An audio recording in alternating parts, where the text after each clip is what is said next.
Karibu katika kipindi chetu cha leo, na leo utaweza kufahamu mambo ya msingi ili kuweza kusajili biashara yako ya mikopo au tunasema microfinance hapa Tanzania.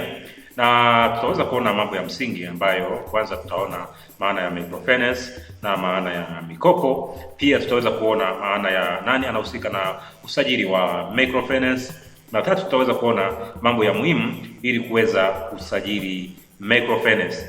Pia tutaweza kuona hatua za msingi ambazo unaweza ukazifuata ili kuweza kusajili microfinance hapa Tanzania. Kitu kingine tutaona muda wa usajili tangu umetuma ombi mpaka unapata kibali cha microfinance, na pia tutaona zaidi mambo ya muhimu utakayopaswa kuyafuata pale ambapo utakamilisha usajili wa microfinance, ikiwa na maana kutuma return za microfinance na zile za kila miezi mitatu na kila mwaka. Basi utakuwa nami, mimi ni Philemon Lwegasira Bagoka, ni mshauri wa masuala ya biashara, pia ni mwelimishaji masuala ya fedha aliyeidhinishwa na BOT Academy. Kaa nami mwanzo mpaka mwisho. Nitaanza na maana ya biashara ya microfinance. Tunasema hii ni biashara inayohusu huduma za kifedha zinazotolewa kwa mtu binafsi au biashara ndogo na ambazo haziwezi kupata mikopo kutoka kwenye benki kubwa au taasisi kubwa za kifedha. Hii ndio maana ya microfinance. Ni inahusu huduma za kifedha zinazotolewa kwa watu binafsi au biashara ndogo, tunaita CMEs, ambazo haziwezi kupata mikopo kutoka kwenye benki kubwa au taasisi kubwa za kifedha. Nikiwa na maana kwamba hao watu wadogo ambao pia wanahitaji kupata mikopo, kwa hiyo wanaweza kaipata kupitia pia wakakopeshwa na taasisi hizi ndogo za fedha tunazoziita microfinance. Na pia tuone maana ya mikopo. Nini maana mikopo? Ni pesa au rasilimali nyingine zinazokopwa na mtu au taasisi na kisha kurudishwa kwa makubaliano fulani. Kwa kawaida hizi makubaliano haya huwa yanakuwa na riba. Mikopo inaweza kutolewa kwa watu binafsi, inaweza kutolewa kwa kampuni au serikali, na hutumika katika shughuli mbalimbali kama vile kukuza biashara, kugharimia miradi binafsi au pengine kulipa madeni. Mikopo pia inaweza kuwa na masharti tofauti kulingana na taasisi inayotoa na aina ya mikopo. Hiyo ni maana ya mikopo, kwamba ni pesa au rasilimali nyingine zinazokopwa na mtu au taasisi na kisha kurudishwa kwa makubaliano fulani. Kwa kawaida makubaliano hayo unaweza kukuta panakuwa na riba. Mikopo inaweza kutolewa kwa watu binafsi, kampuni au pia serikali, na hutumika katika shughuli mbalimbali kama vile kukuza biashara, kugharimia miradi ya binafsi au kulipa deni. Mikopo inaweza kuwa na masharti tofauti kulingana na taasisi inayotoa na mikopo na aina ya mikopo. Hiyo ndio maana ya microfinance na biashara microfinance na maana ya mikopo. Pia tuangazie ni nani anayehusika na usajili wa microfinance hapa Tanzania. Usajili wa microfinance unaratibiwa na Benki Kuu ya Tanzania kulingana na sheria ya microfinance ya sheria ya huduma ndogo za fedha ya microfinance ya mwaka 2018. Hiyo sheria basi ilimpa mamlaka Benki Kuu ya Tanzania kutunga kanuni na mwongozo ambao wote wanaohitaji kusajili microfinance wataufuata ili kuweza kukamilisha usajili wa microfinance. Unaweza kurejea toleo la serikali government notice la namba 679 la tarehe 13/9/2019. Benki Kuu ya Tanzania ilitoa mwongozo na kanuni na taratibu ambazo mtu yoyote anayehitaji kusajili microfinance hapa Tanzania atazifuata ili kuweza kukamilisha usajili wake wa microfinance. Zipo taratibu, unaweza ukaitafuta hiyo regulation ya 2019 ukaipitia, inaeleza rasmi taratibu ambazo unapaswa uzifuate ili uweze kusajili microfinance hapa Tanzania. Na kwa ufupi imeelezea kama unaweza kusajili, nataka kusajili kama mtu binafsi, pia kama unahitaji kusajili kama kampuni. Asante, na tuangazie mambo ya muhimu ili uweze kusajili microfinance hapa nchini Tanzania.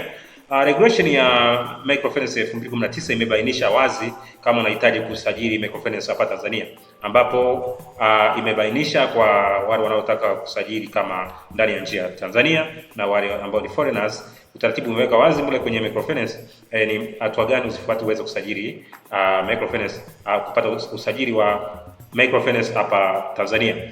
Unaweza kupata usajili hapa Tanzania kama individual, ikiwa na maana mtu binafsi, pia unaweza ukapata kama kampuni.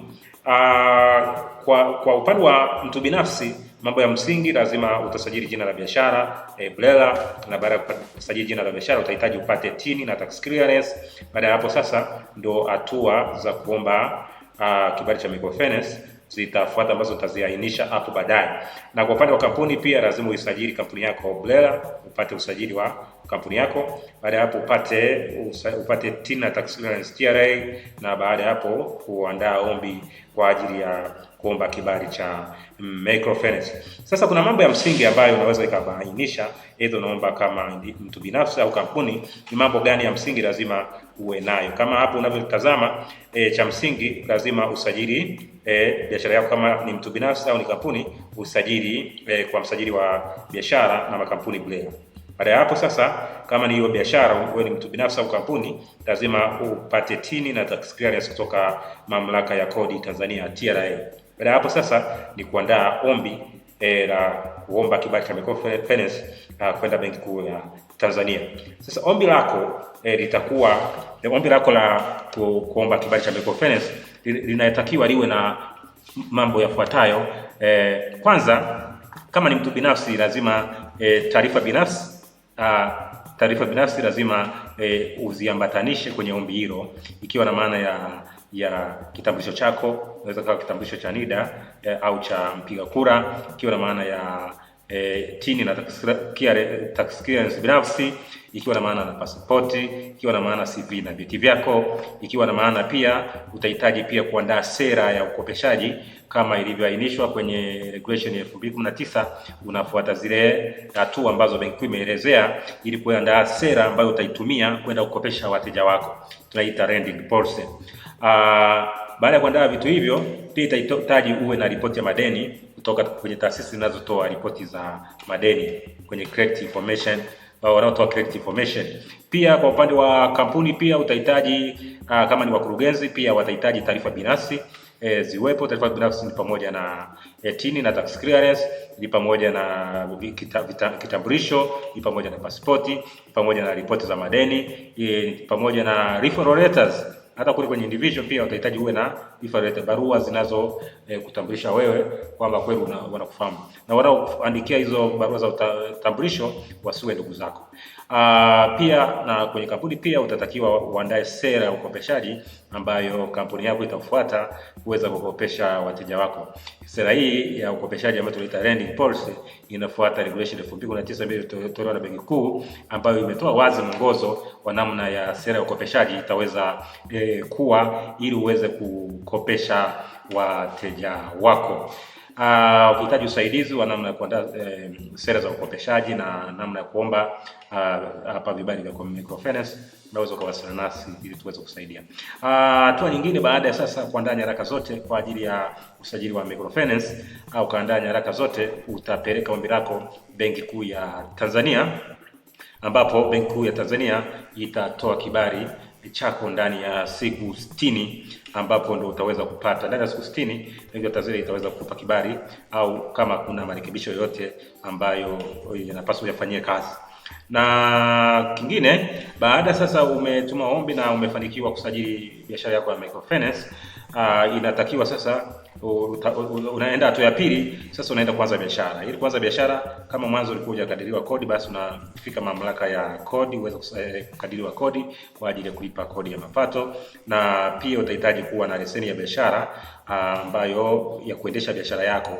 Kama ni labda ni ofisi kuu, pia utahitaji ukate leseni hiyo ya biashara, tunaziita ni class A license. Na kama ni tawi, utakuwa na tawi pia, lazima tawi lako liweze kuwa na leseni ya biashara. Pia baada ya kusajili, pia utatakiwa uwe unatuma taarifa za fedha za taasisi yako, ambazo kuna taarifa ambazo utatakiwa kuzituma kila miezi mitatu kadiri ya regulation ya Benki Kuu, na kuna taarifa ya kila mwaka ambayo unapaswa itume na Benki Kuu ya Tanzania, au kadiri Benki Kuu ya Tanzania itakavyoelekeza.